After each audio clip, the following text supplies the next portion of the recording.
we figured it out. So we won't officially kick off until 5 because I'm sure people, not everybody's on time. Got a lot of things going. So let's just make sure. Yeah, we're in the same room as you can see. Technically, we've both got the same background. We're on Shanghai time. We may want to wait an extra 5 or 6. People rolling in. Okay.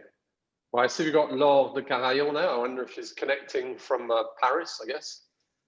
Oh, Laure, I haven't talked to her in ages. How you doing? Yeah, hello guys. I'm so happy. The thing is, I'm not switching on the video because I won't say that at 10 p.m. in the morning I'm waking up, but I've got things going on. So I can't, but maybe by the end of it I will. So very happy to join you guys, and just remember latest dinners, latest meetings with you. Actually, Napoleon. I mean, it's been a while ago, but yes, great souvenirs. Yeah, looking forward. Excellent. Well, we'll let people join because I can hear the clicking in the background. When you join, please, if you can, show your face. It's nice to see a human face, especially when you're on Zoom. There we go. And if you could mute yourselves, we'll start in a moment. It's 1 minute to 5, so we'll start in a moment. We've done an amazing job. If you could show your faces, always good to see your faces. And there's some good faces in there too. Excellent. Makes it a lot more human. So we'll wait a little bit more for these faces to turn up. I see some familiar faces. I see Alberto. How you doing, buddy? Call in from Italy here. Yeah. So, oh my God, we've still got people signing up. I don't know how to deal with this. You're so popular. You're so popular in Hong Kong. The choice we have, it's either watching Carrie Lam give her latest 200 policy speech, or it's Josh and me. So I guess we must be really good entertainment. I mean, the governance here is so bad. There's so little to do. Everyone's so bored and they can't fly anywhere. So this is more interesting than doing nothing, I suppose. Okay, guys. So it's officially 5 o'clock. So I think we should start. Oh, you'll be on time. This is on time. I am British, but we're not that. We did invent GMT apparently. That doesn't mean we invented time. So thank you all for joining. This is we're going to have a constant flow of people checking in. I don't know if all of you get the little bell or it's just me, but I'm going to have a constant flow of little bells in my head, which I presume kind of gets me ready for Christmas. Jingle bells. So really appreciate you all coming. It was a very last minute thing. Josh and I had a chat last week and we said, let's do it. And Josh thought it was going to be some internet little fireside chat. And 150 registrations later, you're all here, and I can see you're all joining. So, what we'd like to do, very grateful, guys. I just assumed this was going to be a very intimate gathering, so we are hoping and we're going to keep it that way, even though there's so many people on the line. And but we do want to answer your questions, so bear with us after we go through a lot of the Q&A and back and forth, and in Napoleon's way of saying things, the grilling of me on Singles Day and other things. We are going to open the floor for questions. We want to do it at the end because I think there's just a lot of people on here and there's going to be a lot of material to cover. So if you're okay with that, we're going to. And the way we want to do this, at the end is I've just put a little message in the chat thing there. The way we want to do this is that you can probably be quite a lot of questions, so you can put them in the chat, but I'm not going to ask them on your behalf. I would prefer you to ask them yourself because you can probably put a lot more emotion into it. So we'll do it that way. So hopefully we can see you all joining here, which is great. Do show your faces if you can. There's a rather secret why there, but that's okay. Let's get going. So I just want to say, for those of you who don't know me, which I think is quite a lot of you, I've been involved in I've been living in Hong Kong since '93, but I first went to China as a student in 1988. So I was in there the days of when they had two currencies, which apparently they're about to launch all over again, a digital one as well. So, and I've been involved in all elements of digital, but what I do now is I have a community called Web Wednesday, which I will ask you to join. It's great, we've got about 7,000 members. And I also, as a day job, I help companies launch new digital offerings, a lot of which tends to be around e-commerce. So I work with vendors and I interpret between tech people and corporates and bring them together, make happiness and create good products. So I know Josh because back in 2014, we were in a bar in Shanghai. Actually, we were in a little restaurant in Shanghai, and we were brought together by some Americans who said, hey, let's push this envelope in terms of e-commerce. And this very punchy American Bostonian guy came up to me and said, I got data. I got Taobao data. You want to buy some? So that was my introduction to Josh Gardner. He was peddling data about Taobao back in 2014. And I'm really happy to see that he's now grown his business into a much bigger organization than that. He's, as he will tell you in a moment, is helping launch stores online, is managing people's brands, but is using data in a very clever way. So maybe a quick few words from Josh, and then we'll kind of get into the meat of the interview. I must tell you up front, my style is to interrupt, and Josh likes to talk, so there may be lots of interruptions, but he's a tough guy and he can handle it. So over to you, Josh. Just tell us who you are. Well, I guess I better say it quick. We'll make it easy. So I'm the CEO and co-founder of Kung Fu Data and E-commerce Group. And our sole mission is to help brands thrive in China's online marketplaces. And back when I thought that was really important, there was only a few. And now it's become an ecosystem that is all powerful and all consuming. So the way we navigate for people is everything from the front end, doing the sizing and underwriting on your way in, to launch and operations, primarily in the two biggest marketplaces, which is Alibaba's ecosystem, Tmall and Taobao, and JD. And we have roughly 18 stores now between the two platforms and 15 brands. So that's basically where we're at this point in terms of our evolution. We have offices in Beijing, Shanghai, and overseas in the States. Excellent. So let's start with, start at the beginning. We just had Singles Day. I know the US, your home country, is about to celebrate the end of a presidency, but also celebrating, Black Friday and Cyber Monday, right? Yes. The numbers there always tend to be like, I don't know, 100 to what happens in China. So let's start with some big meaty numbers. I want to get below this. You're in the number business. So share with us some big meaty numbers in terms of Singles Day. Oh, I mean, some of them are just huge, right? So let me just pull up some big ones here. So Singles Day this year was about 500 billion RMB, which for those, in US, it's about 80 billion US dollars, which for a short period of time is a lot to sell. And I think when you compare that to any other event in the world, it's just, everything looks tiny. But what you may not have known, because it wasn't really discussed, is that 11/11 this year was huge, but it wasn't as big as another event this year in Tmall. And that event was 200 billion RMB more. So it was even bigger. I think we should discuss that because, 11/11, they did a lot of different things this year. And I think it actually hurt sales in some ways. So we can discuss that. Wait, let's just get back to, so it seems to me China is like, it's a territorial war, right?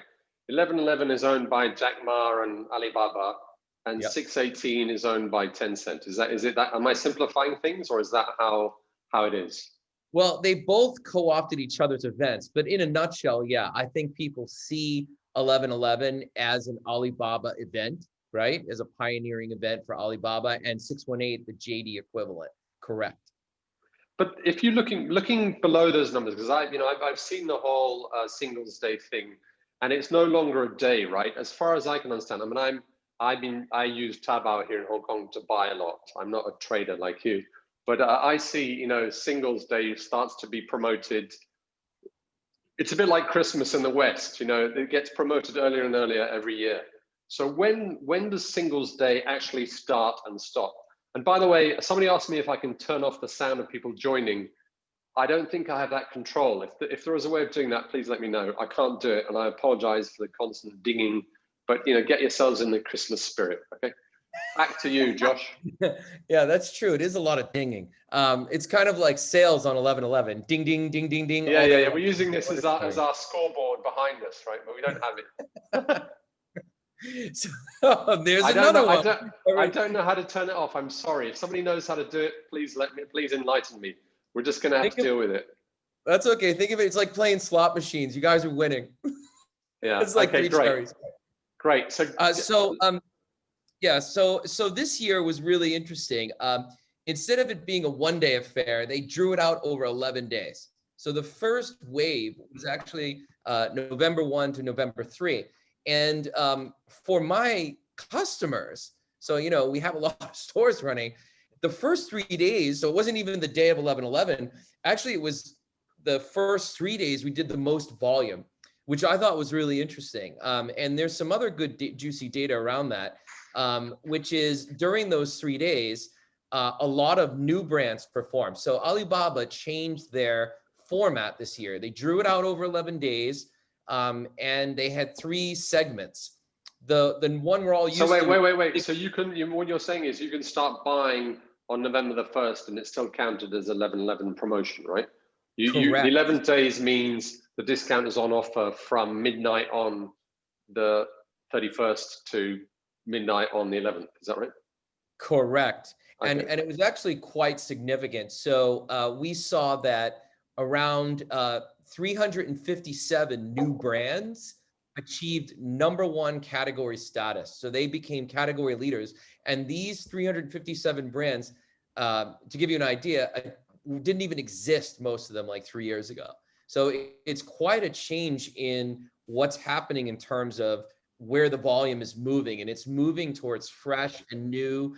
And Alibaba is doing a lot to promote those kind of activations and be more than just, you know, this event being just a discount event. It's more about a sort of a coming of age, you know, a big activation, so to speak. And so I think that kind of growth is huge. I mean, from June till now, it's like 1,300% just for new brands. And that's the first 3 days. Then you have a block of days from like 4 until 10, which is the next wave. And during that second wave, I would say the sales were kind of like not they were a bit underwhelming. And then the last 2 days, of course, the main day being the biggest, was substantial. But from our standpoint, the first wave was more successful than the last wave, which is the first time ever. I found that a bit bizarre. And we think that the way they sort of structured it kind of confused consumers, because you had very complicated promotions running in 3 waves. And this year, consumers were more and more rational about attending 11/11. There was a lot less impulse spending. So they were really planning their purchases. And when they broke it up into waves, it confused them. And I think it actually depressed response. To give you an idea of what I mean, 618, which is the festival I was telling you was bigger this year for Alibaba, was 698 billion. It was substantially bigger than 11/11. So everyone's focusing on 11/11, but actually 618, the June festival, was bigger. It was bigger for a number of reasons, the main one being revenge spending post-COVID. But I think it also shows how well Alibaba has co-opted JD's event and kind of stolen the show. So they took massive share away from JD on their own event and then did very well on their own, you know, on 11/11. So they have basically $1 trillion RMB, more than $1 trillion, I'm sorry, 1.2 trillion in RMB between the 2 festivals this year in turnover. And what is the, I mean, if you drill down, what are the categories that are selling the most? Is there a change in that? Do you see, like you're talking about 2 events. I mean, the whole of the Chinese e-commerce is, you know, event driven, right? You shared something on LinkedIn we can share later. But what is it? What is, I can see, end of the year, is there something particularly, other categories that sell better? I mean, the fact we're during COVID, is it masks and sanitary products that are selling? No. I mean, China's kind of got over that. So what is selling, what sells well?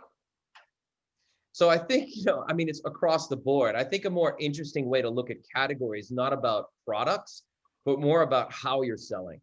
So this year, live stream was huge. It was huge for us and it was huge for everyone else. So we did substantial volume on some of our brands. 30–40% of the volume for the festival was in the category of live stream commerce. So in other words, the channel was more important than what you sold. I think everyone knows what's popular on 11/11. I don't think those categories change.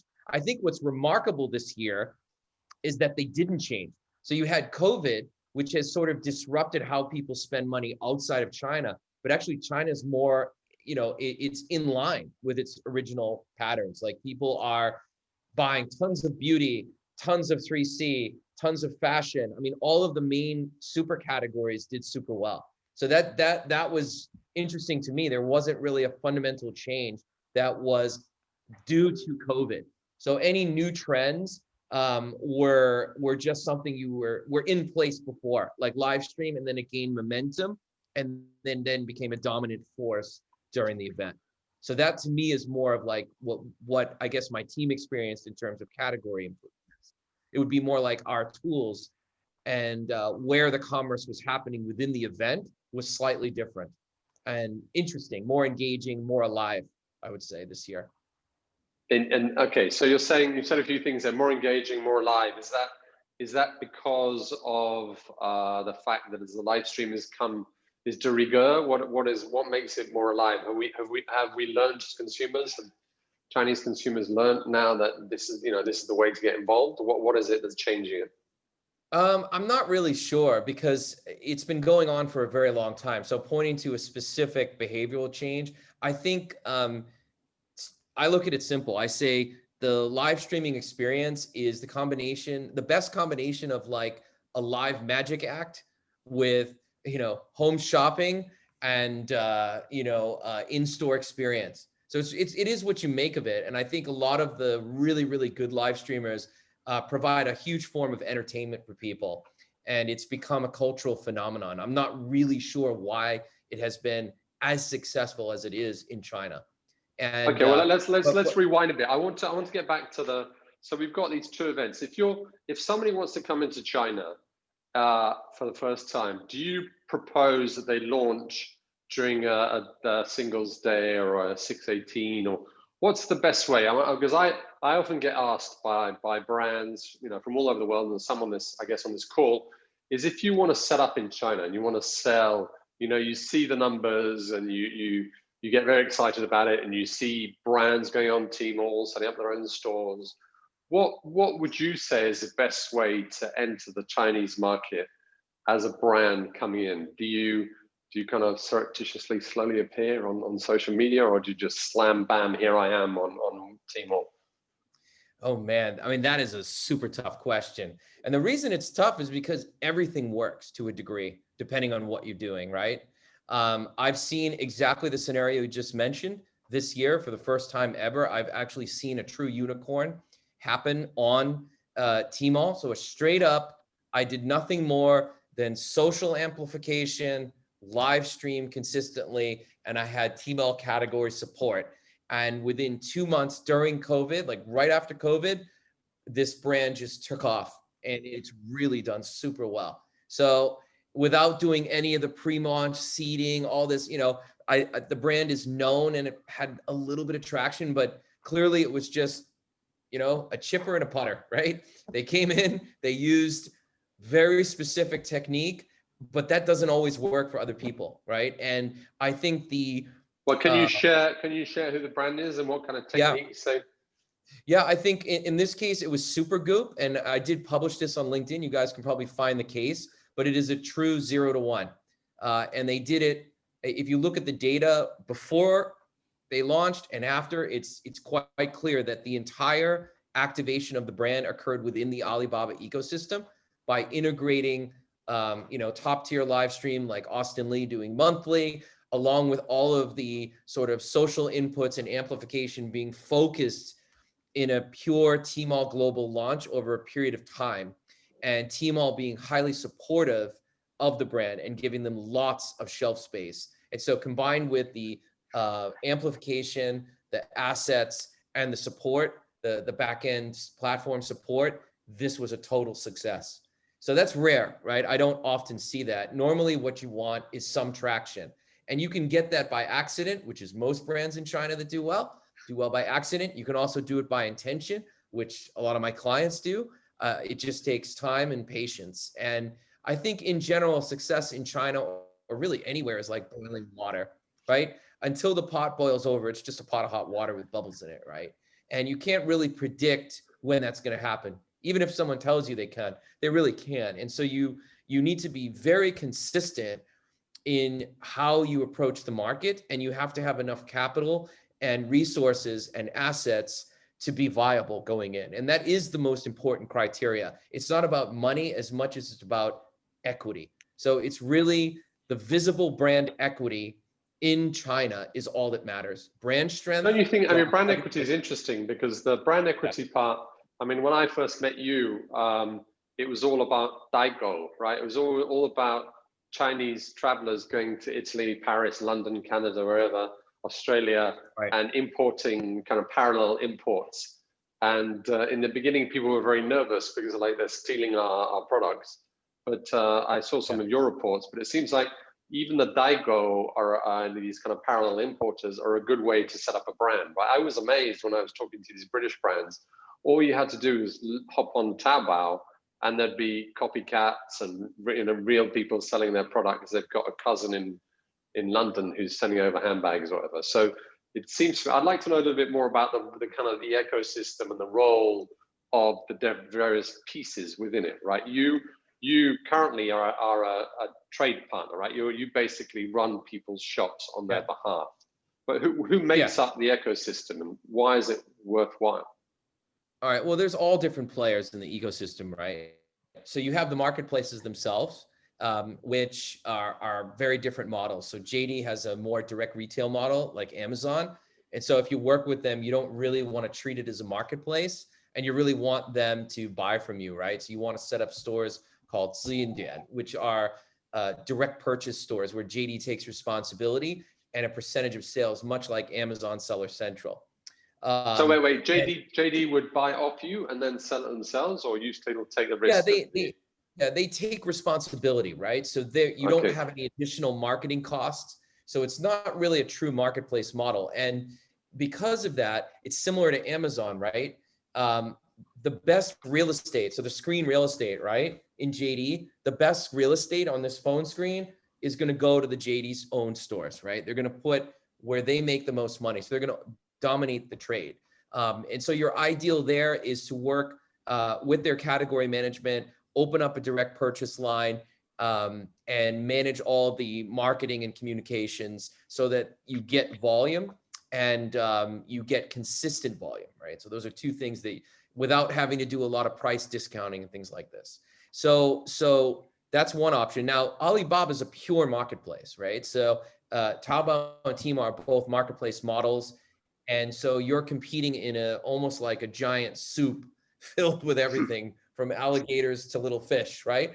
And so inside that giant stew, which is getting increasingly murky, there's a lot of components. So everything from they've integrated and created and pioneered new retail, which basically brought all offline grocery infrastructure online as a start. So essentially, you can enter the grocery space in both places at the same time. That's one ecosystem within an ecosystem. That's true. The Hema.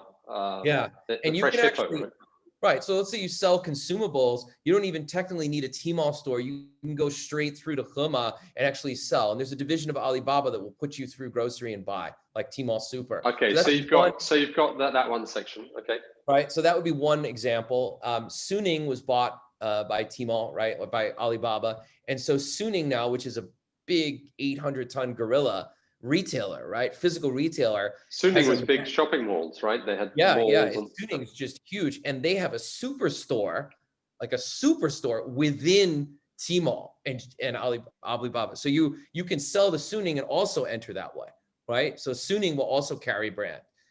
So it's like a multi-brand within a multi-brand marketplace.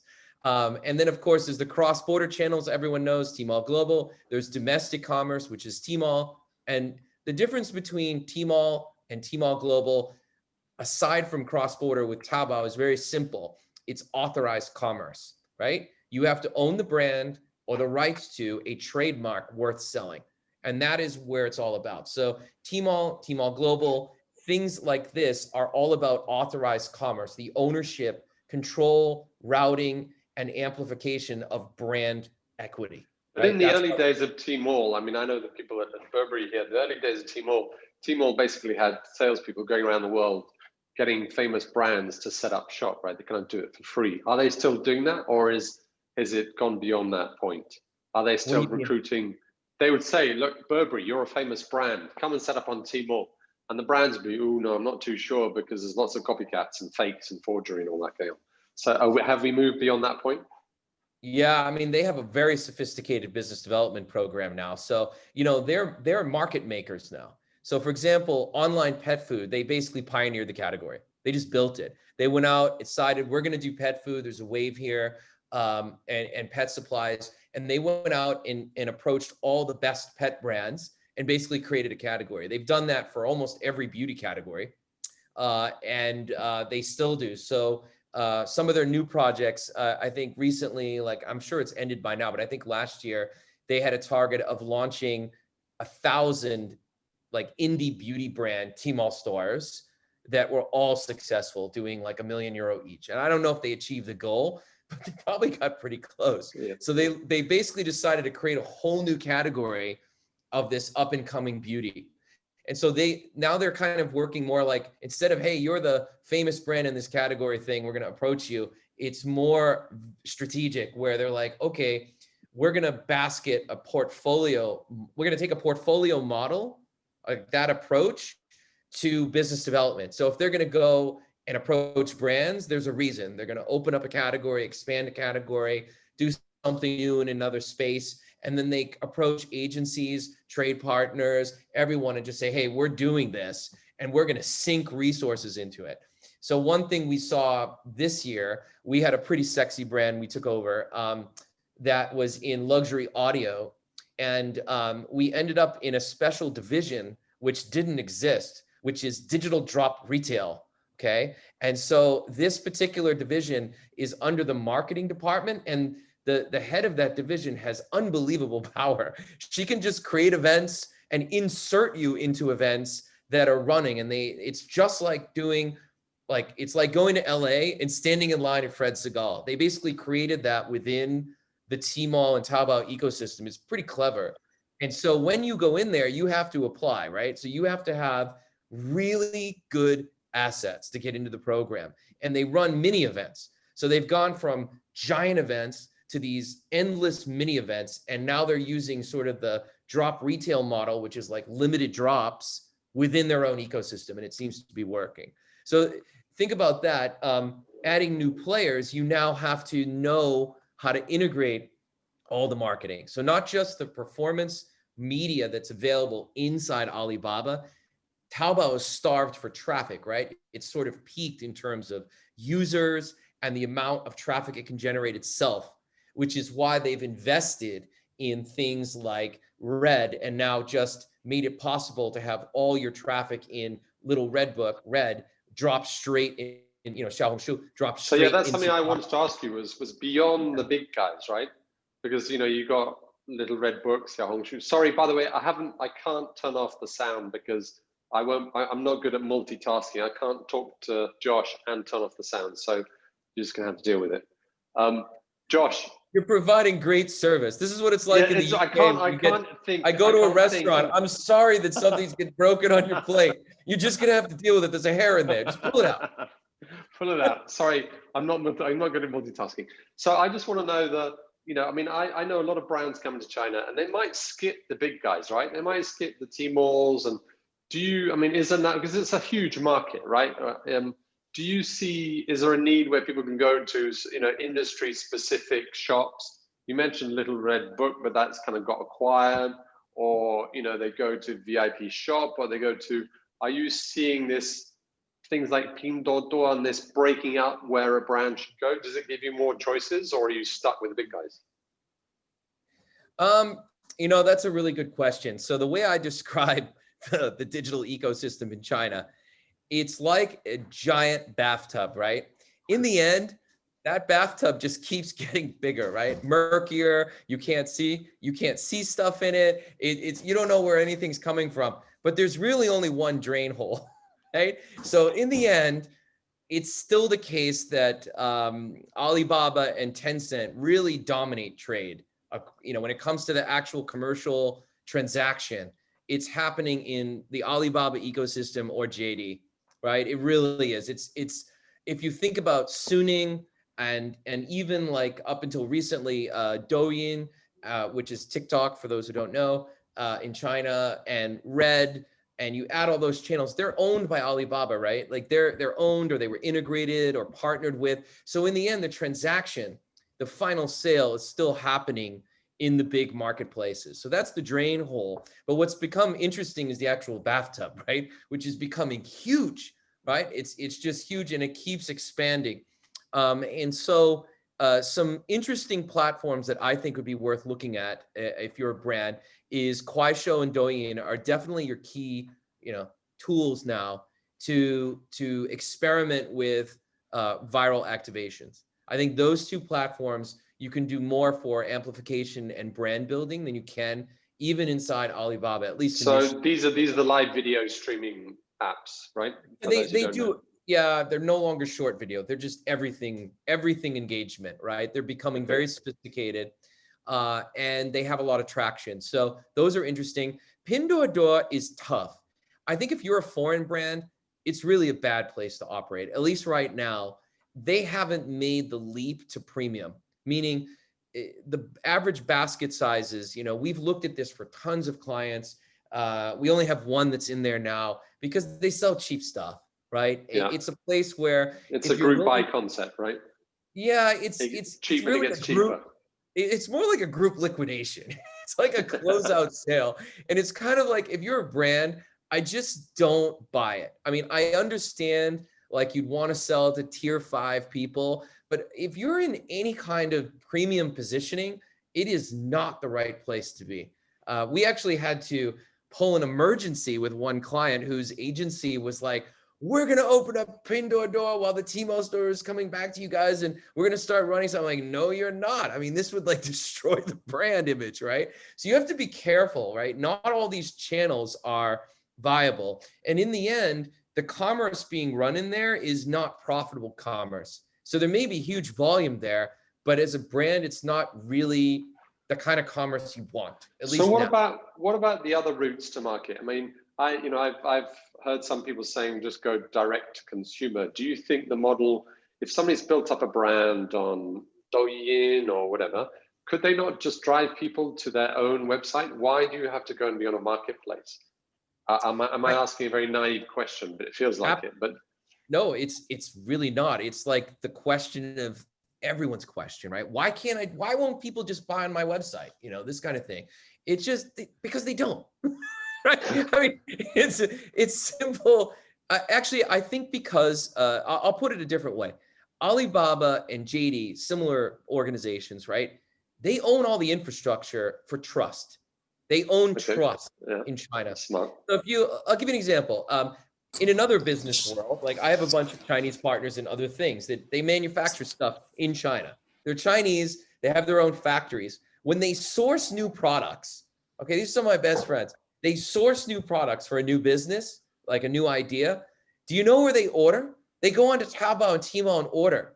These sample sets, prototyping is all done through there. You know why? Guaranteed 7-day right of return. Can't defraud them. Get your money back. The merchant's at risk. If you buy from someone direct, you're at risk as the consumer. Chinese consumers have no risks. If they buy from Tmall or JD, they have unlimited guaranteed rights of return and the benefit of having. Sorry, Trigger, could you mute yourself? We just had somebody come in. Carry on. Carry on. Okay. So the other thing is So beyond the guarantees, the other side is just a history of trust and payments, right? So I think consumers are very comfortable going in and making transactions there. They know that they can manage the supply side. They can also use the recommendation engine against the merchants, which they do. So as an example, they know that a bad review or a complaint is absolute death sentence for a Tmall store. It can just drag you straight down. If you're sitting in number 1, you're in number 4, right? It could just kill you. So you have to almost do whatever you can to not get bad reviews, and they know that. So when they order in a public marketplace in China, the consumer has all the control. They have all the power. They have all the tools. They can even see what you sold. They can see all your data. Yeah, that amazes me, the whole transparency there. Oh, yeah, you have some interesting customer journeys where it's all about going to the review and seeing what the reviewers say and coming back to the customer service. I think what's interesting too, you make a very good point there. Also, it's the speed of, I mean, I'm amazed, you know, when I was a student in China, you know, it would take 4 days to get a bar of chocolate. Now, what amazes me is the instant response on Taobao is, you know, that kind of level of customer service, I presume is really hard to maintain on your own website, right? Right. So let's say because that helps build the trust. It is. And there's a lot to it. Like everything about the ecosystem, it oozes trust. They've got all the functionality of everything on a phone outside of China in one app for free. All the merchants have it, all the consumers have it. When you order on Taobao, you get white glove service from a factory direct.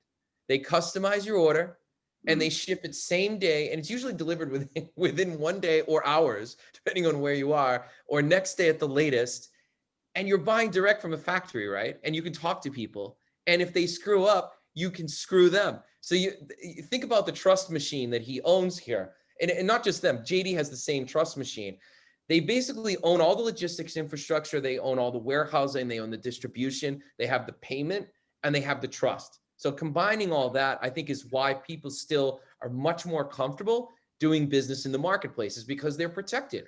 If they go to your private store, they have no idea whether you're going to do anything right, or whether your product's good, or whether they can buy from you. There's no transparency. I can understand that though. I can understand that from the first-time buyer. But if you're a regular buyer and it's a trust, you've built a relationship, right? You know that brand, you know how they treat you, you know the product. Surely it's the same argument that once you've got that relationship, you'll be happy to buy directly from them because you won't have to go through that whole rigmarole, right?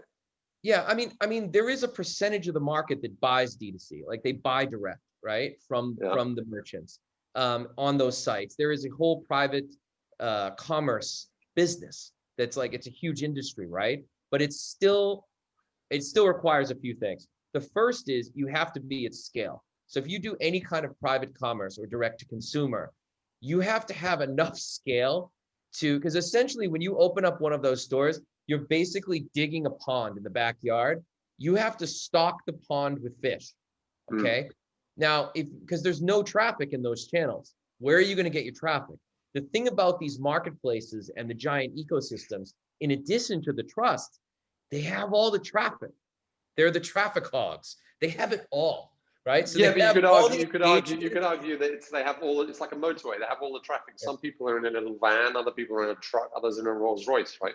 So I'm not convinced of the value of that. I mean, I would argue, what about the route of coming in through social media? It seems interesting that the, you know, what's happening with Weixin, right, WeChat and all that, the idea of a lot of brands have invested a lot of money in that whole idea of building, you know, a brand on WeChat. I know Alibaba kind of basically acquired Weibo. So do you see that as another channel coming in through the kind of WeChat account? Because a lot of brands in the last few years have built up followings and etc. on that platform. I think it's a top-down approach, right? If you're big, you can build a successful private chat traffic and a private commerce presence inside WeChat. If you're small, you cannot. It is not commercially viable. And we've tested this in 50 categories. You just don't build the scale because there's no traffic there. You think there's traffic, but there's actually no traffic. You have to dig your own pond and fill it with fish. That's how it works. You have to stock the pond. So you have to bring in all the followers. So it's great for back-end customer, you know, CRM, loyalty, upsells, you know, next sale. you can pull a certain percentage of people in there. But as far as creating trial, driving commerce, it's just not that channel yet, right? There's no drive for it. So I wouldn't say WeChat is a good tool. It's great if you're in B2B and in small business. So if you can't afford marketplace because it's very expensive, I think WeChat can do well. If you do community marketing, it's outstanding, right? And this is the source of community marketing, right? At one point, I think half of Taobao's traffic was being leaked in from WeChat groups, right? So everyone's on WeChat. We live on WeChat in China. I'm on WeChat all day long. But as far as shopping, for some reason, the habit is still to use these marketplace channels. And I think it's just, it's hard. It's like, why hasn't Facebook and Instagram and everything else like Google become mega retailers? They just didn't. I don't know why. No, that's interesting. Let's go back. So what about, I mean, the complaint I get from people is, oh, well, on Taobao, I don't get any data. So going back to your kind of original business, I know, yes, you see how much is being sold and of brands and stuff, you see reviews, but is there a whole kind of pool of data there that people like you have access to because you're a TP or because the way you started the business? Is the data there that can be tapped into to optimize and improve these shops? Oh, we have endless data. I mean, I don't even know what to do with it. We're trying to do an integration with a client who wants, like, there's 3 kinds of data. Tier 1 data is the data that most clients actually use, right? It's like the order data, the person, the location, the address, what they bought, how much they paid, blah, blah, blah, blah, blah, right? The basic stuff on every sale. But when you go to tier 2 data, it gets interesting. Alibaba's tier 2 data is very rich. If you get to tier 3, forget it. Most ERP systems outside of China don't even have access to the data points. Like, there's no column where you can insert this data. So it's interesting, you know, you're dealing with a very sophisticated analytics platform, like so much data, and it's transparent. So I think that's unique with Alibaba. They give you the data and the tech for free. You just have to, you know, pay the VIG and the ecosystem, right? So you're paying. But what you found is that most people just don't know what to do with that data, right? It's hard to. Yeah. I think it's like anything. If you don't know how to use data, why are you buying it, right? You just want to look at it. I think it's mostly curiosity. Most brands look at a few pieces of data. You know what it's all about? How their competitors are doing, right? Yeah. That's it. Yeah. How big am I? How big are they? You know, it's benchmarking and sizing because they need to put it on their income statements and balance sheets. Oh, look, you know, but honestly, people only look at like 4 or 5 things. How many came? How many clicked? How many bought? How much did we make? What was the ROI on what we spent? And, you know, what are our competitors doing? And essentially that's all they look at. But as an operator, we're looking at a lot of other things, right? But are people not looking at data to kind of predict trends and say, all right, we should launch, you know, a bunch of white t-shirts, everybody buys white t-shirts? Or is it being used in a product kind of merchandising way or not really? Yeah, no, all of the clients do that. So we do a lot of merchandising. You have to do merchandising, right? So the data is very good for that. But that data is what's already happened, right?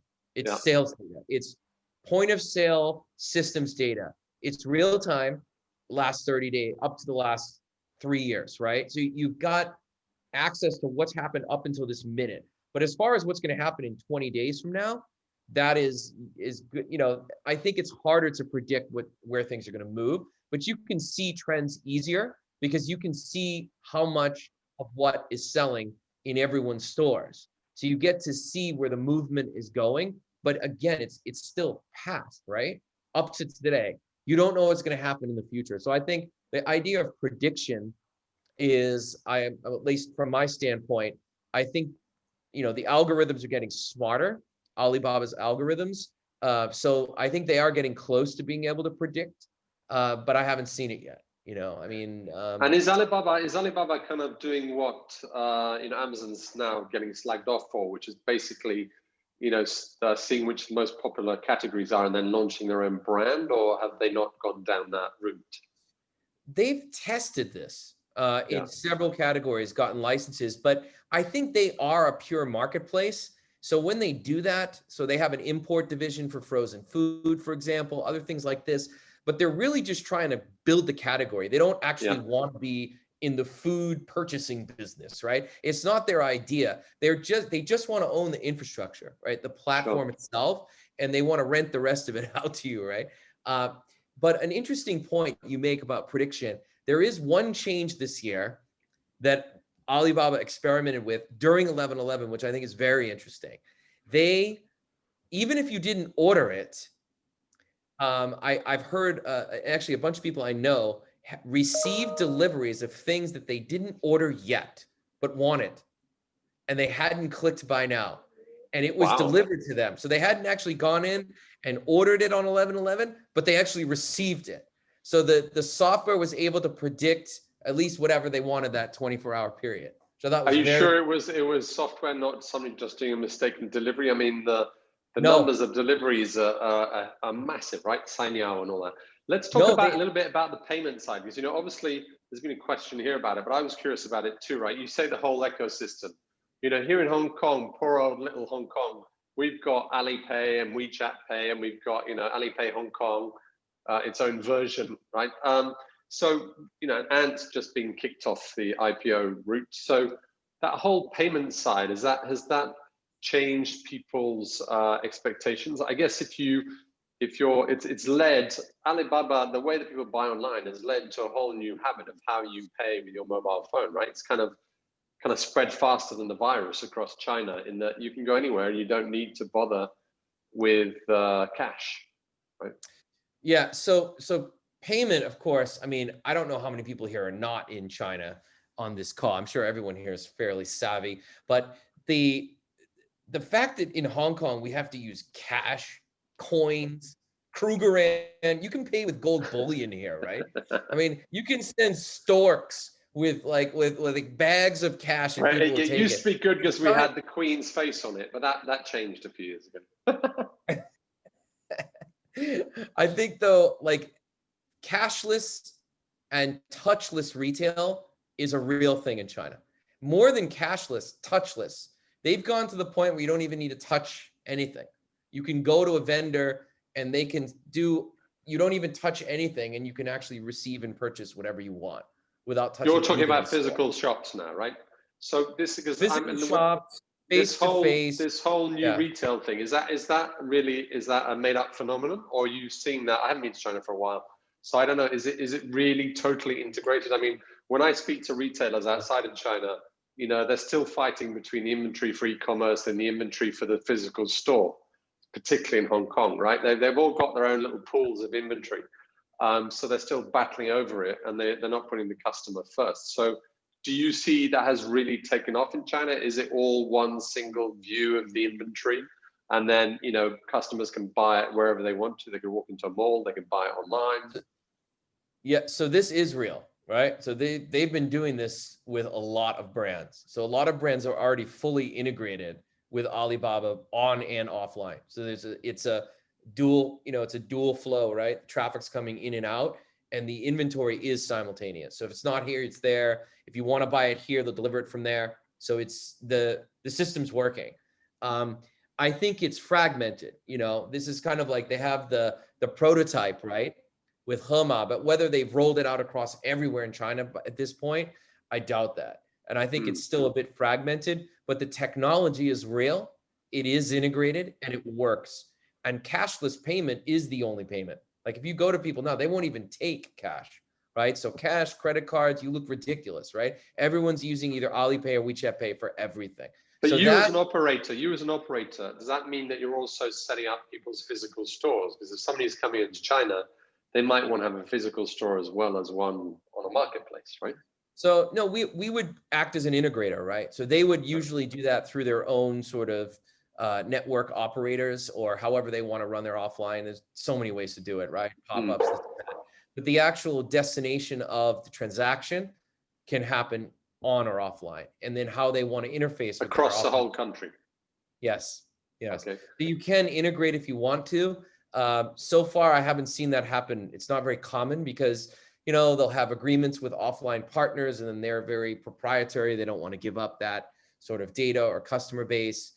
So it's been a struggle, I think, for Alibaba, not from a technological or capability standpoint, but just from a sort of legacy infrastructure standpoint, the way all the contracts, ownership of real estate works, it's different. It's like it's different architecture than, you know, what's Hema, right? Hema was built to integrate and have simultaneous, you know, or like open APIs, right? So the physical store and the online are together in one data pool. They've had a hard time doing this, I think, with a lot of different brands because of all the different relationships those brands have. They have multiple partners on the ground. So before we go to questions, some good ones there, I want to ask you, you know, tell us some things that have gone wrong. I mean, I know that you've worked with quite a few clients, but of course, none of yours have messed up. None of yours have had a problem. But tell us some learnings. That's the thing, Napoleon, because I'm one of the honest people in this industry. I tell the truth. So we've had everything. I'm dealing with one now.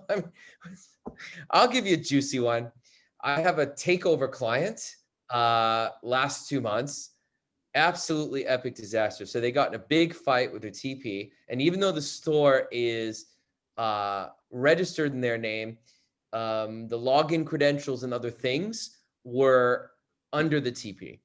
And they decided to move away from the TP and move over to us. And it ended so badly. We've seen everything from like shady stuff happen in their JD store where like inventory sales on the back end are going to random entities. We don't understand who they are. So Tmall store has been gutted.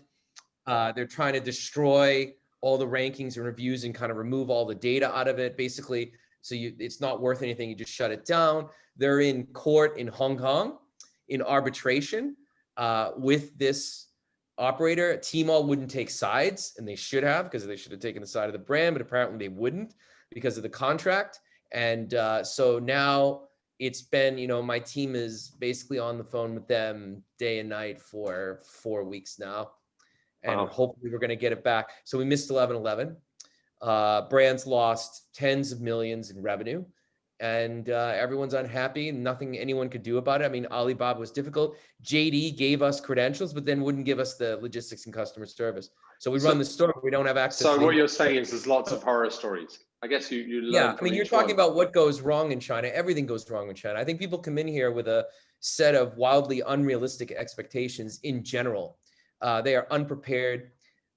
They are cheap at twice the price, meaning they don't invest enough to build enough momentum to get over the wall of competition. So simply put, okay, last weekend was my daughter's birthday, and I ordered Hamilton themed t-shirts for her and her friends. Okay, so half a dozen from a factory on Taobao Direct, custom printed, delivered to Hong Kong in 3 days for 20 Hong Kong dollars was the extra delivery charge. That's it. That's all I paid. The cost per t-shirt was 37 RMB.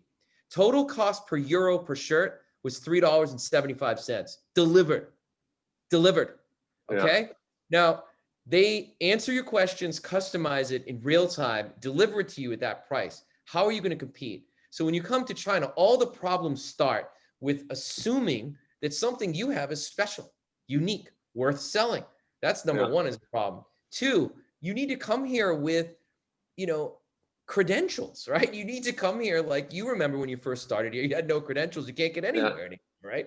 So you have to have a decent reputation, and you can build that anyway. Like I said, I have clients who do it offline, they do it online, they do it with PR and seeding, they get lucky with Daigou, they do cross-border activations, distribution, wholesale, retail. There's so many ways to do it, but the point is you got to do it. You can't come in here and treat China like an ATM machine in a magic P&L statement. And just because you've got a brand in Italy, it's going to become popular in China, right? There's the assumption. Right. No, it's way beyond that. They'll hire brand managers that are totally unqualified to make decisions on China. HQ knows best. Actually, you don't, because the rules don't apply in China. They really are different. The rules of combat in China are different. The rules of engagement. So like, there is no way to protect your IP unless you own it.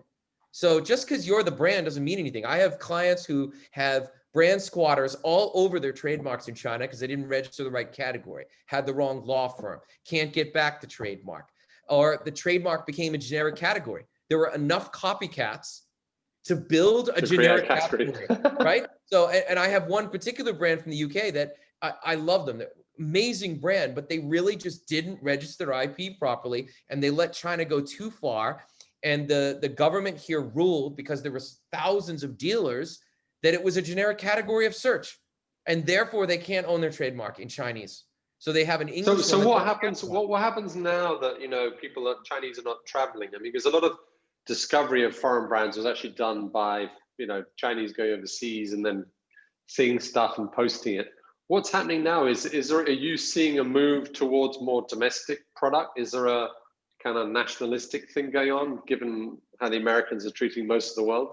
Is it kind of rolling back in China? You make fun of our orange clown because that's like why a whole that's why different. we've got this wonderful background. Yeah, that's right. The mango Mussolini. Look, I think those are three different questions. So how brands are being discovered is now becoming more intentional and less accidental. So, but the nice thing is the tools are there. So virality and community is easy to do now. So activation and amplification and community is quite easy to do. And Chinese communities, while they're not traveling, they already exist. There's like Chinese diaspora in every major. There's like 40,000 in London, 60,000 in Sydney. They're everywhere, and they are still activating. Most of those Daigous now have become what we call downliners. They either took rights to market for a brand and did traditional distribution, but the other half of them now do downlines. You know what those are? They're like Amway. Multi-level marketing. So they've taken their, but what they've done is they've taken their ecosystem of, let's say, 5,000 or 10,000 people in China that were selling for them, right? Through Daigou, originally trading. And they've turned those communities into multi-level resellers. And so you can, like, if you give them, let's say you have a very high margin product, if you get into one of these downlines, you can move like 20, 30 million RMB in year one, right through the downline, no returns. So it's actually, there's very powerful channels now. So what's happened is the technology and the community and the ecosystem have all sort of gotten together. And so now you can activate a brand from scratch. Like I said, I see unicorns now because of COVID. You can activate fully within. So you're saying they're plugging into the diaspora because those people have been trading already for a while. They've got the network. They've got the business models. I think Chris has a question about MLM. But I want to answer your other two questions because I think they are really interesting. Second thing to note is that even things like the recommendation engine and the AI that runs Ali search and like how you see things in your apps, that's changed. And that AI can now activate brands. So knowing how to influence that algorithm is very important now, more than it was before. And can you influence it? Is it smart like Google's search? They're always changing it, or is it influenceable? Yes, it's incredibly intelligent now. Whereas before it was, let's say, dumb, right? Like 10 years ago. Now it's super smart. And what's interesting to me is every category is different. You have to test now whether your category, like your path to purchase, so a consumer's true moment of interest to when they buy, you have to know exactly where those moments are happening and send signals just so the fish know where to go in the murky water. The issue is some see mom and baby, that's happening in private communities and areas of the ecosystem that no one really knows about. It's hard to access. Whereas something like electronics, it's happening purely in Taobao. You don't even need to leave. If you master the recommendation algorithm, you can actually activate a brand purely in Taobao. And what you're seeing is that Chinese brands understand this. There's no nationalistic furor that they want to prefer a Chinese brand over foreign. What I think is foreign brands are just not competitive, right?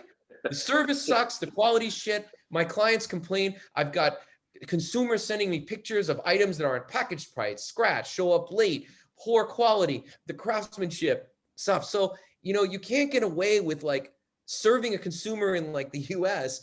They accept almost anything, right? They don't even care, right? Whereas in China, people are spoiled rotten by white glove service by everyone in these platforms, and everyone will do anything for them and they can buy factory direct. So your product needs to be competitive. Your services need to be competitive.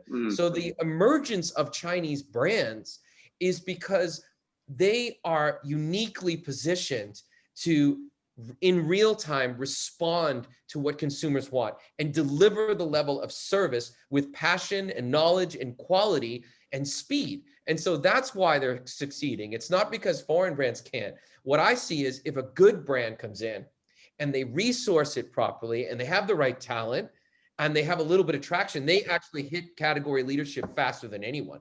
So keep that's that interesting. in mind. Yeah, that's interesting. Let's take a few. If you don't all mind, we can carry on a little bit longer. You're right to do that. We've got. What I'd like to do is do questions, right? Yeah, I'd like to open up the floor. I might extend some of these questions.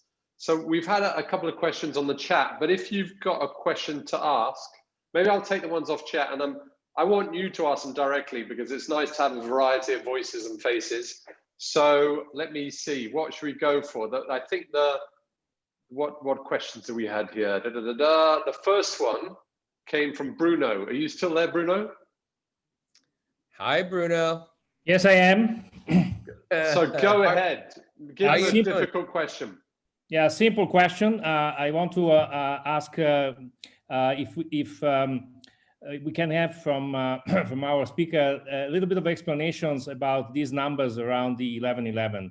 When we talk about these numbers, say 500 billion, whatever the number is, are they what we call GMV, general merchandising value? Do they consider returns? There is a provision or not? If not, what is an estimation of returns? Okay. Good question. So, thank you. It's a very, very good question. So what you saw is pure GMV, excluding return. So what you see when they post the numbers same day, so on the day of, that obviously does not include returns, right? And that happens over a couple of weeks. So what I can tell you on our portfolio, average returns is under 10% during 11/11. That surprises me because I've heard other industry players say it's 30 or 40%. That depends on whether they try to rip off people or not, right? Okay. So if you have, if you have a real deal in the cart, like an actually really good deal for a brand or a product that they've been waiting for a long time, they tend to keep it on 11/11. So our experience is return rates are lower than average. So you don't get people just ordering for the sake of it and then just returning the stuff they don't want. Yeah, I mean, it used to be a sport, right? So that maybe last year when it's impulse buying, but as I said, this year, people are very intentional, much less impulse buying, a lot of planning around what they're going to buy and when they're going to buy it. And so when they get the deal, like we don't have that kind of massive return volume coming in. It's under 10%. I have a client with 1%. Like there's essentially no returns. In what particular category? And that's the other thing. Categories matter. On consumables or things that are disposable, you're not even allowed to return. Oh, I should say, I have another client. There's a 0% return rate. You're not allowed to return it. So, they do millions and 0% return. I have another client, attached to fashion, another client attached to, so I'll put some numbers on it, Bruno, for you. So one of my clients who's attached to fashion, let's say their normal return rate is like 30 to 40% in different categories. In 11/11, it's under 20, which everyone's happy with. Why is that? Because let's say you're buying a pair of amazing jeans that you've been wanting for a long time, and I sell them to you on only once a year or twice a year. So 6/18 and 11/11, the only times you can buy that pair of jeans at 40% off. Are you returning it? Unless it doesn't fit. Now, most of the guys on 11/11 have already bought from us and returned it or tried it on at a store. So they know exactly what they're going to buy. They know size, all this. So it tends to be lower, right? Now, there are some consumers, what we call bracketers, who have big baskets on 11/11. So they're buying a lot of stuff. They'll have the high return. But the people buying individual items, low return rates on average in our portfolio. Okay, we got a follow-up question from Oliver on the same topic. So I'll jump to Oliver. Oliver, can you ask the question directly? Yeah, hi, thanks for taking the question. Just following on from Bruno's question. I mean, the numbers that get reported in the press post Singles Day are just astronomical. And to those of us outside of China, it's hard to get your head around them. I mean, Tmall, 75 billion, JD, I think 40 billion plus. So across the kind of three big retailers, you're talking about $125 billion of sales or GMV in a few days. Are those numbers, I mean, you guys are the experts, they're believable? They're honest? Well, first of all, don't ever call anybody an expert in China, because if you say you're an expert on China, I should shoot you where you stand. Like 1.3 billion people and the land size of the entire North America. I mean, forget it. You can't be an expert. But what I could tell you is on this, real simple here. They started counting sales on November 1st. So it's 11 days of my month, not one day. So there's your first thing. You know, if I start counting for next year's 11/11 today, we're going to have $1 trillion in revenue, right? You know, so it really. But how can they get away with that? How can they get away with that? I mean, you're anyway, fudging the numbers, right? The answer to the question is the volume for Tmall is real. You know, Pinduoduo, no way. Yeah. You know, their numbers are always dirty as hell, and so is their accounting. Are So we I about wouldn't trust to have a lucking coffee happen with Pinduoduo? I don't know. I mean, I don't know, Yeah. but it looks like a colossal nightmare over there. And I've worked with some of their category managers. I mean, it is exactly what you read, you know. On the JD side, JD does inflate numbers, but not that bad. This 618, I felt that they inflated numbers. So when I looked at category growth and also our store growth on JD, same store previous year, it did not match up with what they published. And I know that they jammed up the numbers for their public offering in Hong Kong. So that to me was to get the extra money during the listing. So they did what the US government did, which is, you know, prop up the stock market. So essentially, I do think a lot of JD's numbers can be inflated. Whether 11/11 is inflated, I don't know, but 618 was.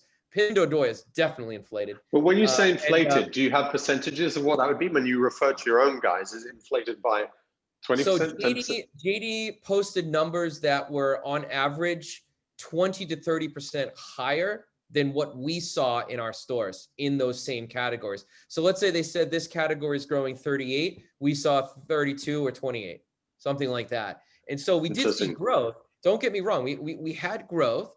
We weren't unhappy, but it definitely wasn't what they were publishing. And I think the same with Alibaba. They're saying they grew 80 or 90% year on year 11/11. I did not see that in a lot of my stores. And we work with high growth brands in 30 categories. So obviously we have some big winners in our portfolio. Definitely, you know. So one of the things I would add to that, Oliver, is but that a lot of them know. Oliver, when you use Taobao or Tmall, you as a consumer, you get notified of deals, you know, months in advance, and you can actually reserve stuff and put it into your cart to wait for the special offer on November the 11th, right? So I don't know. That is a very good point. The actual pre-sale period starts the second week of October and lasts until 11/11 starts. So 11/11 actually sucks the life out of most of September and October and most in November. So these numbers are real, but it's really just, if you didn't have 11/11, maybe, you know, November wouldn't be so big and October would be more normal. You've just basically bastardized all the retail consumption over a certain period of time. So you're draining the life out of one month and putting it into another. That's why 11/11 has always been so big, because it starts really in October, right? It starts on certain days in October and it runs through the day of. And so they just allocate the money the way they best, you know, in this month. And is that what happens, out of interest, is that what happens in the US with, you know, with Black Friday and Cyber Monday? Is they very strict about sales on that day, or are they also, you know, play around with, do you know? You know, that's actually a super good question. I don't know, because I don't know anything about. Maybe Oliver does. I don't know how it works, but it's an interesting question. Anyway, let's get on to another one. James DiBiaso, you got a question for us. Are you there? Yeah, thank you. Thanks for the talk. What will happen with these closed environments between Alibaba and Tencent/JD when China's digital currency, the digital renminbi project, goes mainstream? Because if you spend money in Alibaba servers, of course it's still, you know, renminbi based on a bank account, but it kind of stays in that family. It's not interoperable.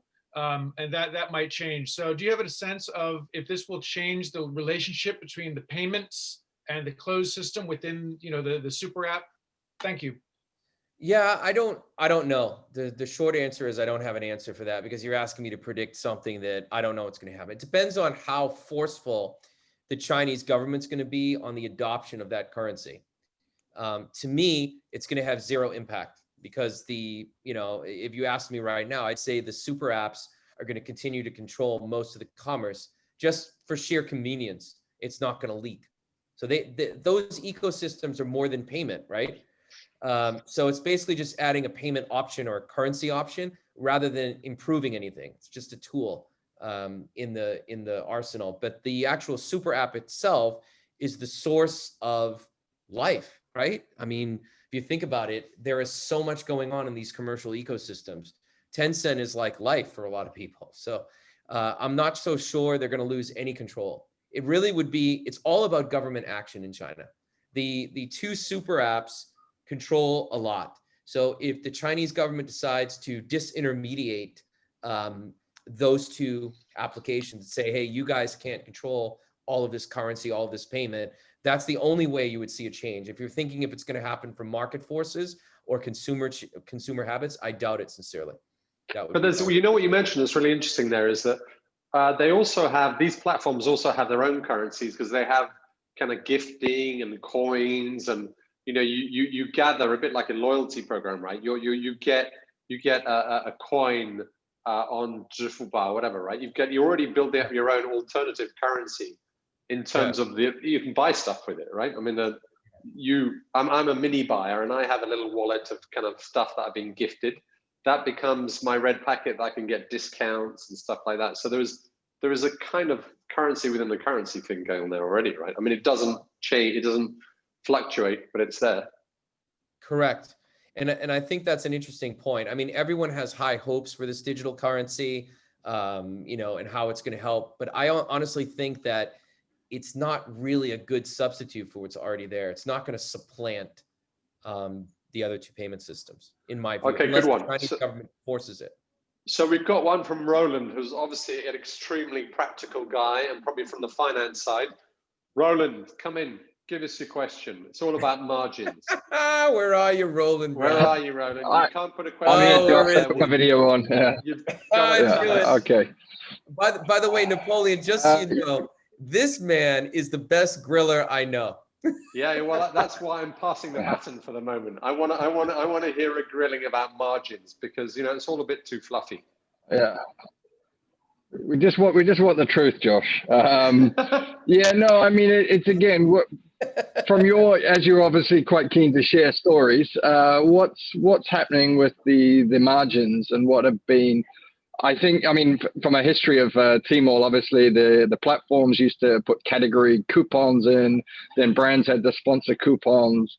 And now you're looking, from what I heard this year, the margins probably being impacted by all this live broadcasting, middlemen who are, let's call it in content, who are taking huge cuts or commissions on selling your product. Can you talk not just from, say, what happened this year, but what's been the evolution, and are you seeing a kind of a flat margin but growth of GMV, or is it kind of one's going up and one's going the opposite way? This is an awesome question. So, and it varies by categories. So I don't want to give a blanket statement because I think in some categories, it's still positive, like it's still positive. So let's deal with the negatives. I think if you're in a highly competitive category, you are being squeezed and margins are extremely tight. So, you know, investing in brand is critical because otherwise you have no pricing power. And the live streamers are taking a huge cut. So the cost load on live stream it averages about 45%. And that excludes 45%. Yeah, it's 20% minimum discount. So if you're considering on 11/11, which Roland is bringing up, I mean, you might be completely upside down. You're going to pay $1 and get 80 cents back. You know, quite possibly on 11/11, it's ugly depending on your deal with the live streamer. But you're saying the live streamer is consistently 45 or just during 11/11? Tier 1 live, well, look, there's different levels of live stream. Okay. Anyone that's not charging you that sucks and can't move volume. So you may as well do it in-house. So or you're just going to be defrauded. So we found that there's no, like everything in China, there's nothing in the middle. There's like top level good things, and then there's stuff at the bottom. There's nothing really in the middle. Right? So there's no middle management. There's no middle ground. It's either big or go home, right? Or small. You want to be nowhere in the middle, you get squeezed. So to answer the question directly, when we book Austin or Via or somebody like this, we pay 20% commission, 5% to the booking agent. So it's 25% load plus the discount or gifts with purchase. So however you want to, but you're giving at least another 20% away. So your minimum cost load with tier 1 is 45%. That excludes your booking fee. So it really depends on your deal with the streamer. You can be, if you're moving small volume with the booking fee, you could be at a cost load of 55 to 60%. So that's the KOL. But what about? I think his other question was the margins on the, because a lot of the problem with the marketplace is all event driven, right? So you can't. Can you actually go to market with a full price product? Because you're always constantly being thrown, the next event, you know, we've got to do a discount, we're going to do a discount. So is the profit in there? What's the margins happening to the margins when it's so event driven? I mean, if you look at a cost waterfall, like a price waterfall in Tmall, right? It's not going to look anything like it does in your home country. You're not going to like it. People in China are happy with 7 to 10 points net, right? So most distributors are working on single-digit net margins. So if you hire a distributor in China, they're lucky to make 5 to 10 points net at the end of the day. Because when you run through the funnel, it's simple. You look at a cost model without even talking about events or discounts or blah, blah, blah. Just look at your basics. You have MSRP or RRP from wherever you're from, right? You have your retail price, you have your daily price, which is usually 10% lower, typically, right? Or whatever that VIG is, the minimum couponing, 5% transaction fee, plus half a point for payments, right? Alipay and such. Logistics can be 3 to 10%, can go as high as 20 or 30, depending on the dollar value of your basket. You've got your minimum performance marketing spend, which, you know, when you're a new brand, you got to be spending around 20% minimum to support growth and recapture your unauthorized revenues. If you're established, you can probably hover around 10 to 15% of your GMV. So, but just adding up just that alone, now you've got VAT, that's 13 to 16, depending on which platform you're operating, right? So looking at your cost load, you know, your net sales, let's say, excluding live stream, excluding event discount, your net sales numbers in year 1, when you're not at scale, can be 30% of sales, right? So your margins are going to be 0 or negative, right? If you get to scale, so if you're a, let's say 10 million RMB plus store up to 20, you start to make money or break even. When you go over 20, you can make money.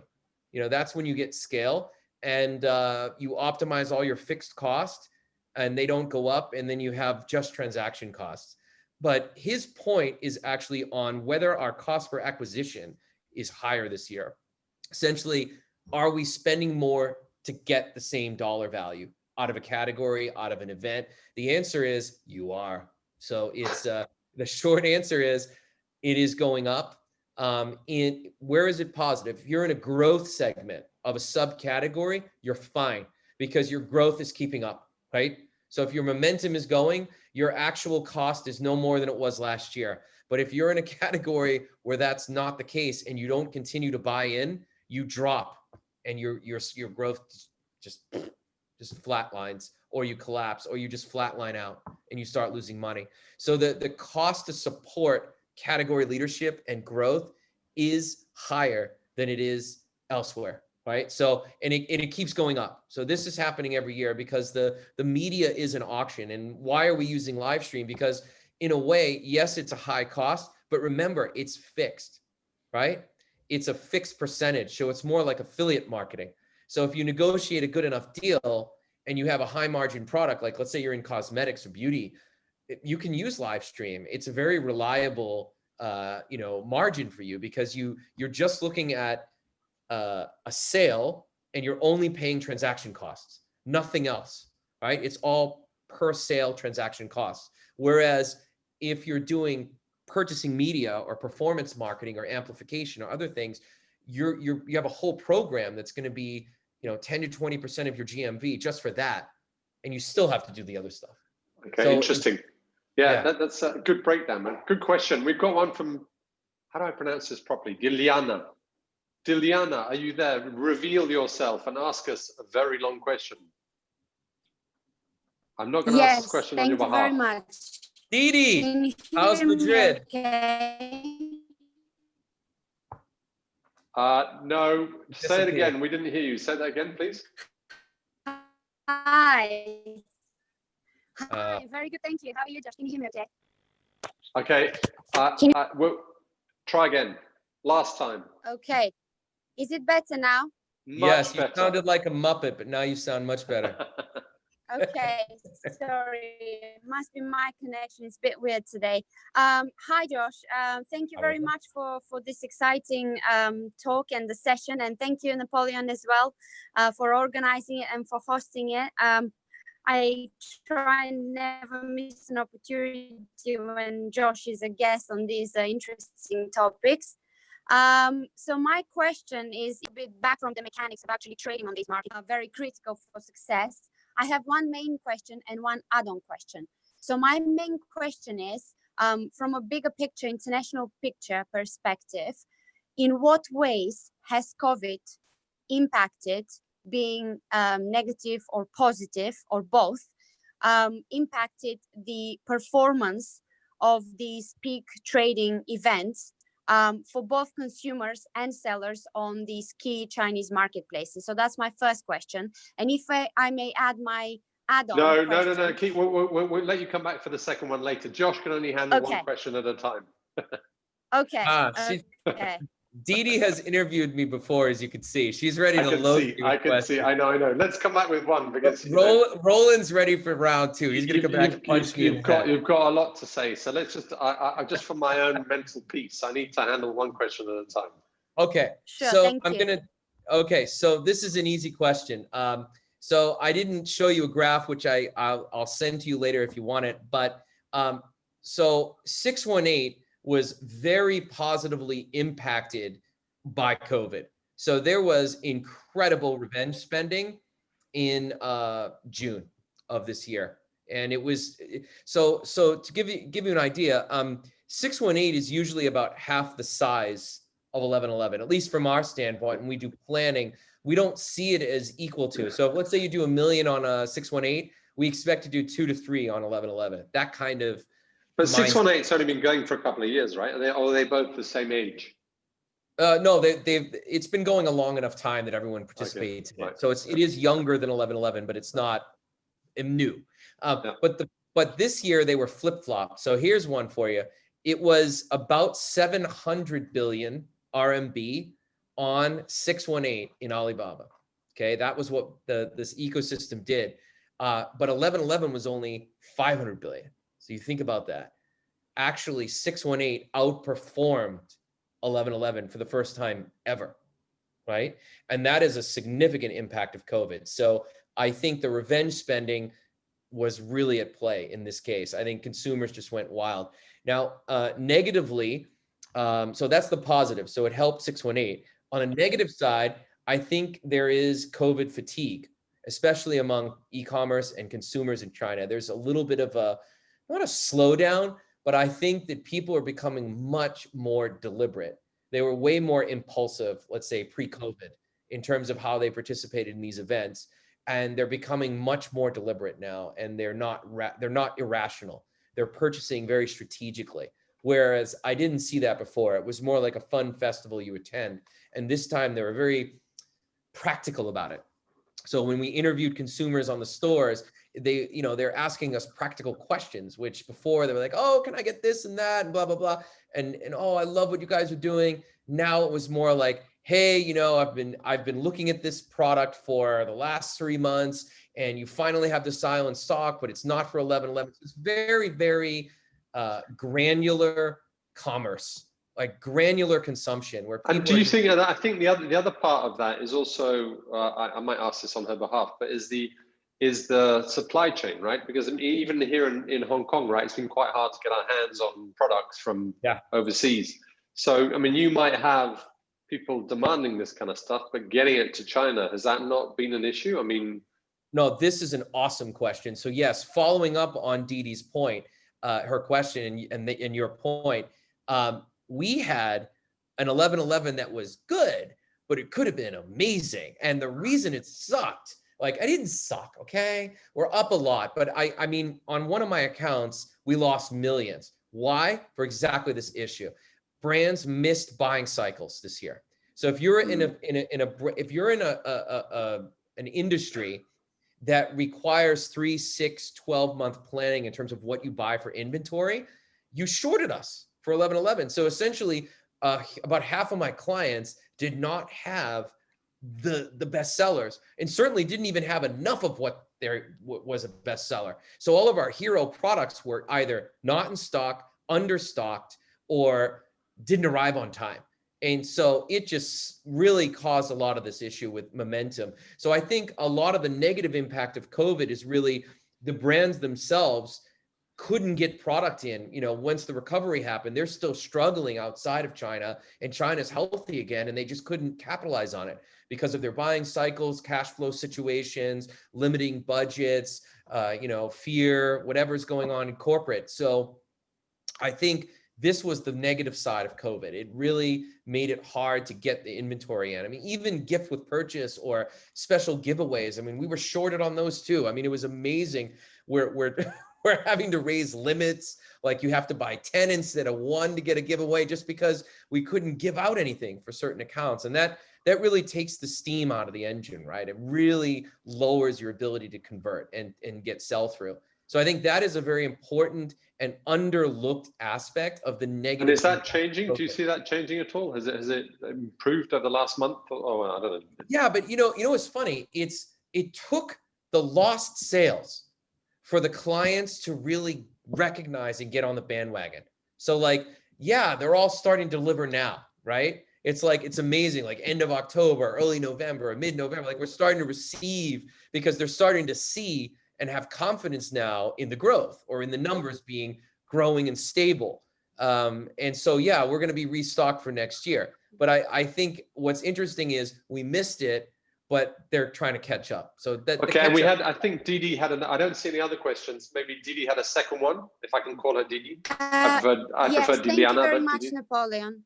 Yes, thank you. Actually, it was in the same message that I sent, but there was a typo. So yeah, my add-on to my first one was, in what ways has Brexit impacted the performance of British sellers during these big trading events on the key Chinese marketplaces? Because there is a lot of tension among British, businesses that are very, very aggressively and successfully expanding to China and other international markets and marketplaces, and they have strong infrastructure, international infrastructure, and big budgets. But there is a lot of tension, about how they will undertake improvements forward and to maintain their, strong growth forward. But from the learnings from the Singles Day this year, what has been the impact, positively or negatively or both, from Brexit on British sellers performing during peak trading on the Chinese marketplaces? Thank you very much. Great questions, man. We need to get her over here. We need to get Didi, as you call her, doing more of these. Brilliant. Exactly. So she's good, isn't she? See, don't. You don't want her grilling you. You're not going to be able to. My pleasure. I thank God her phone isn't working. All right. So, okay, so this is a great question. Overall impact of Brexit, I don't know. What I can tell you from what I've seen, okay, so this is a limited view. We obviously have British clients, like British brands. I would say that Brexit has made them much more serious and willing to invest in China.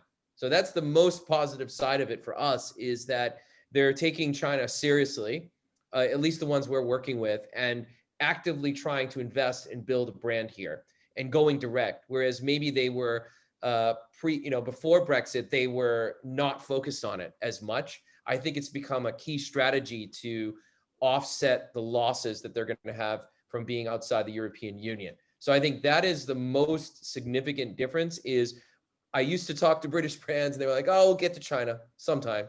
We'll just go and do it this way, or whatever it was. But now they are like gung ho. I mean, we have, you would be surprised how open-minded they are in terms of how they're going to approach the market. And they are really doing that. So I think the volume, the commitment, and the resources from British brands post-Brexit is significant going into the Chinese market. As far as like performance in terms of key trading events, this I'm not really sure.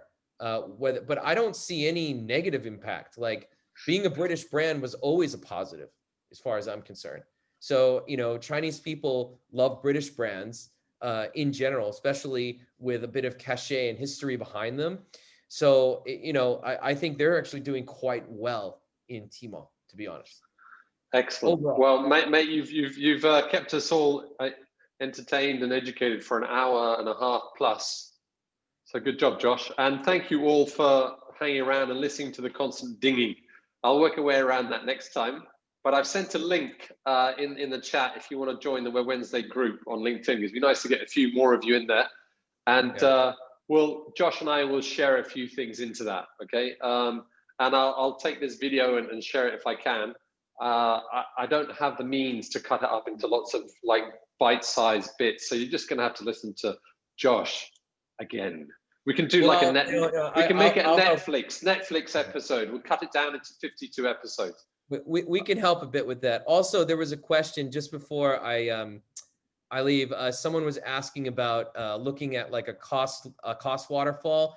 I can share something. So just add me on LinkedIn and just say you're the person from this Web Wednesday, and I will send you the thing. Or you can add me on WeChat. I'll type that in here. It's 186-217-6452. Great. Add me on WeChat, and I can just drop that. We have a graphic that shows the cost waterfalls. And I think Napoleon is also giving away some stuff, right? The live stream report. Yeah, I sent an email already. The live stream report. So if you guys want stuff, we have tons of content. So does Napoleon. We have hundreds of pieces. Please look out for it. Ask him. I'll send you whatever I got, and hopefully it'll be useful to you. Thank you very much. Thank you so much for having me. Have a good evening. You too.